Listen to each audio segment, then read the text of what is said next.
నామా నాగేశ్వరరావు గారిని 2 నిమిషాలు మాట్లాడవలసిందిగా కోరుతా ఉన్నాను. సభాధ్యక్షులు పువ్వాడ గారికి, గౌరవనీయులు పెద్దలు, మన యువ నాయకుడు, మన వర్కింగ్ ప్రెసిడెంట్ కేటీఆర్ గారికి, కేటీఆర్ గారితో ఇప్పటిదాకా నేను ర్యాలీలో చూస్తుంటే చిన్న చిన్న పిల్లలు కూడా, నేనే పరేషాన్ అయిపోయినా. చిన్న చిన్న పిల్లలు, సంకలు ఎత్తుకున్న పిల్లలు కూడా చెయ్యి ఊపుతారు. అసలు ఇది ఏంటి అనేది నాకైతే, నేను 25 సంవత్సరాల నుంచి రాజకీయాలు ఉన్నా కానీ ఆ విధంగా స్పందన బడికి ఎప్పుడు చూడలే, అంత పెద్ద స్పందన. అందుకని వారికి, కేటీఆర్ గారికి, అదేవిధంగా నాతో పాటు వేదిక మీద ఉన్నటువంటి పెద్దలందరికీ కూడా పేరు పేరున నమస్కారాలు. మరి ముఖ్యంగా ఇక్కడికి వచ్చినటువంటి పోరాట వీరులు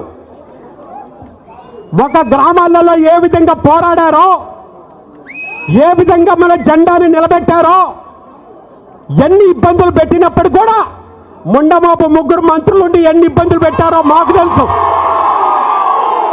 ఈ మంత్రులు శాశ్వతం కాదు, ఈ మంత్రి పదవులు శాశ్వతం కాదు.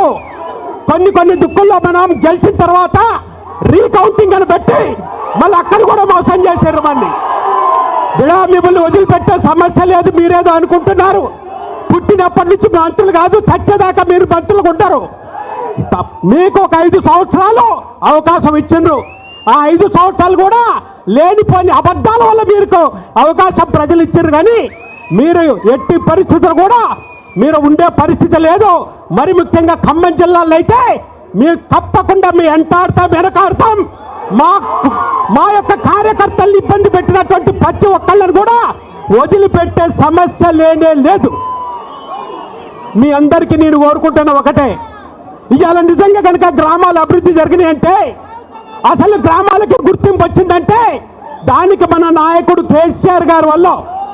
భారతదేశంలో స్వతంత్రం వచ్చిన తర్వాత ఆ రోజున మహాత్మా గాంధీ గారు ఏ విధంగా అయితే గ్రామ స్వరాజ్యం అన్నారో, అటువంటి గ్రామ స్వరాజ్యం, గ్రామాల్లో ఉన్న ప్రజలు, గ్రామం అభివృద్ధి జరగాల, గ్రామాల్లో ఉన్నటువంటి బడుగు బలహీన వర్గాలు, రైతాంగం అన్నది కూడా బాగుండాలని మన నాయకుడు కేసీఆర్ గారు గ్రామాల్ని బ్రహ్మాండంగా అభివృద్ధి చేసిండు.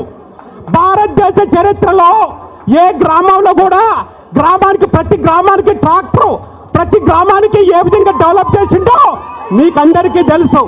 ఇంకా నాకు చాలా మాట్లాడాలి కానీ మన అందరం కూడా మన యువ నాయకుడు మాటలు వినటానికి వచ్చినాం కాబట్టి మిమ్మల్ని అందరినీ నేను కోరుకునేది ఒకటే, ఇవాళ యూరియా సమస్య.